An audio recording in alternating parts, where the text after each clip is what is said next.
बिस्मिल्लाहिर्रहमानिर्रहीम। अस्सलाम वालेकुम। आज मैं आपके साथ जो रेसिपी लेकर आई हूँ वो है छोले भटूरे। वैसे तो सभी को बनाने भी आते हैं, सब शौक से भी खाते हैं, लेकिन अपने अपने हाथ के अलग अलग जायक़े होते हैं। तो मैं आज अपने हाथ के जायक़ों के लेकर आई हूँ छोले भटूरे। तो जनाब आली, इसके लिए आपको मेन इंग्रेडिएंट जो है वो आधा किलो छोले हैं, टमाटर हैं, प्याज हैं, लहसुन अदरक है और तेज़पात हैं। इस तरह पीसी मसालों में वो सब चीज़ें हैं जो एक आम मसाले में शामिल होती हैं। मैं आपको गाहे बगाहे बताती रहूँगी इंशाल्लाह ताला। तो हम शुरू करते हैं। सबसे पहले मैंने आधा किलो छोले लेके उनको उबाल लिया था रात भर भिगो के।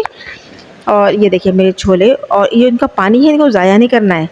अब ये मेरे इमली है, इमली का पल्प मैंने ले लिया था 1 कप। ये है मेरा नमक, मुर्गीची चिकन मसाला है, ये पिसी लाल मिर्च, कुटी लाल मिर्च, हल्दी, और ये अचार मसाला है, कलौंजी है, कड़ी पत्ते का पूरा मैंने एक ये ले लिया था।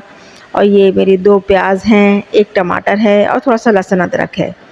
अब हम बिस्मिल्लाह करते हैं। मैंने 1.5 पाव ऑयल ले लिया था, इसको मैंने पतीली में डाला।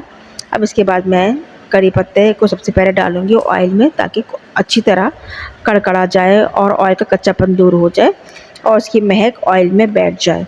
जब ये मेरे कड़ी पत्ते कड़कड़ा गए और इनमें अच्छी तरह इनकी जो खुशबू मुझे आने लगी, तो फिर मैंने इसमें प्याज डाल दी और लहसुन अदरक डाल दिया।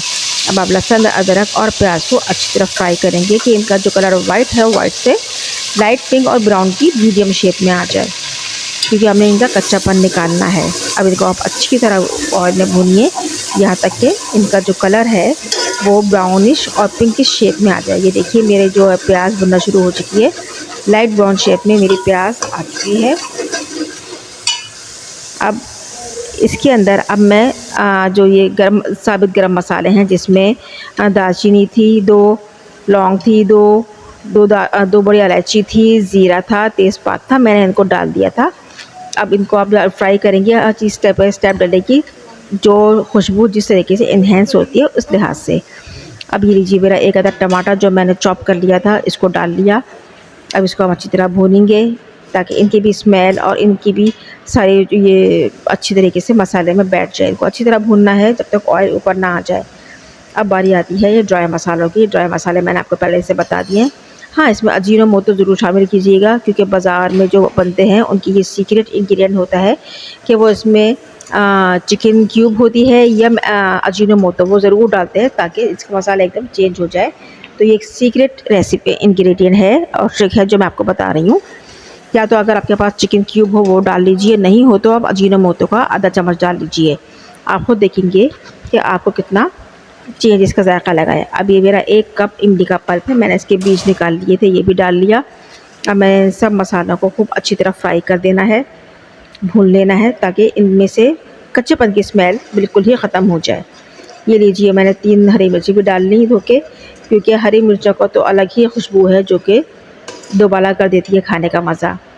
अब हरी मिर्च डाल के थोड़ा सा और भूनिए। भूनने के बाद जब मसाला बिल्कुल भुना हुआ हो तो उसको बॉयल छोलों को इसके पानी समेत डाल लीजिए। अभी आप पर डिपेंड करता है कि आपने छोले कितने फॉर्मेशन में रखने हैं, गाढ़े रखने हैं, पतले रखने हैं।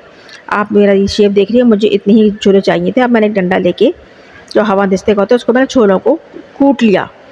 इससे क्या होगा कि छोलों की जो है जो ग्रेवी है वो गाढ़ी गाढ़ी हो जाएगी। आपको छोले गाढ़े करने के लिए किसी किस्म के मैदे या किसी किस्म की कॉर्नफ्लोर की ज़रूरत पेश नहीं आएगी।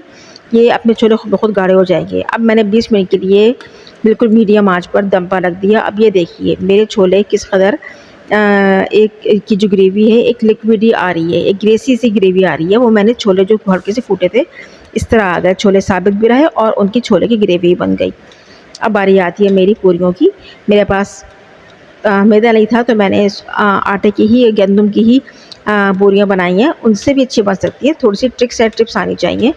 मैंने आधा किलो सिंपल गंदम के आटे में 1 पाव मैंने सूजी डाल ली थी, उसमें अजवाइन, नमक और ज़ीरा डाल लिया था बस। अब मैंने इनको वही आटा, नॉर्मल आटा गूँधने के बाद मैंने इनको 20 मिनट के लिए ढक के रख दिया था ऑयल में। ऑयल ज़रूर डालना है, जैसे आप रोगनी आटा गूँधते हैं बिल्कुल वैसे आटा नरम होना चाहिए। नरम आटा होगा तो आपकी पूरी नरम बनेगी, सख्त आटा होगा तो आपकी पूरी सख्त बनेगी। तो आटा आप मीडियम रखेंगे। ये लीजिए, और सबसे बढ़कर इसमें जो अहम चीज़ एक चीज़ मैटर करती है वो है चूल्हे की फ्लेम। पूरियाँ बनाते वक्त आपको चूल्हे की फ्लेम ना बहुत हाई रखनी है ना लो रखनी है। लो रखेंगे तो पूरी ठंडी बनेगी, गरम करेंगे तो पूरी एकदम सख्त अकड़ जाएगी। तो पहली पूरी पे थोड़ा-सा अंदाज़ा हो जाता है कि चूल्हे की कितनी फ्लेम है। अब ये देखिए, अब मैंने खुश्का नहीं लगा रही हूँ, आपने खुश्का नहीं लगाना है। अपने आप तख्ते को और अपने बेलन को और अपने आटों को उसको हल्के हाथ से आटे से ऑयल से ग्रीस कर लीजिए, उसी से आप बेलिए, खुश्की नहीं लगानी है।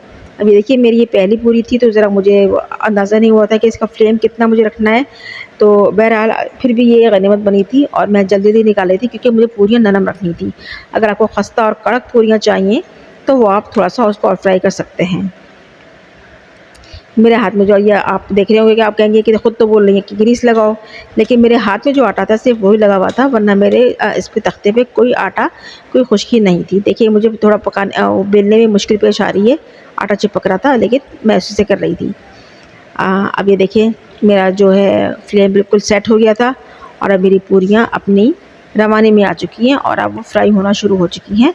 अब आहिस्ता-आहिस्ता पूरियों को हल्का-हल्का सा उसको गोल-गोल घुमाते रहें, वो खुद फूलती रहेगी, दबाना नहीं है, वो खुद अपनी जगह बनाती रहेगी। फिर पलटें इसको, 1-2 घुमाने के बाद इसको फ़ौरन निकाल लीजिए, वरना पूरी आपकी कड़क बनेगी और जब ठंडी होगी तो वो टूट जाएगी। ये लीजिए, अब पूरियाँ मेरी अपनी असल कंसिस्टेंसी में आ चुकी थी और अपने असल रवाने में चल रही थी। अब आराम से पूरी बन रही है, हल्का-हल्का गोल-गोल उसको 3-4 चक्कर देके चमचे से घुमाएँ कफ़गीर से, फिर इसको पलट दें। इसी तरह इसको 2-3 चक्कर से गोल-गोल घुमाएँ।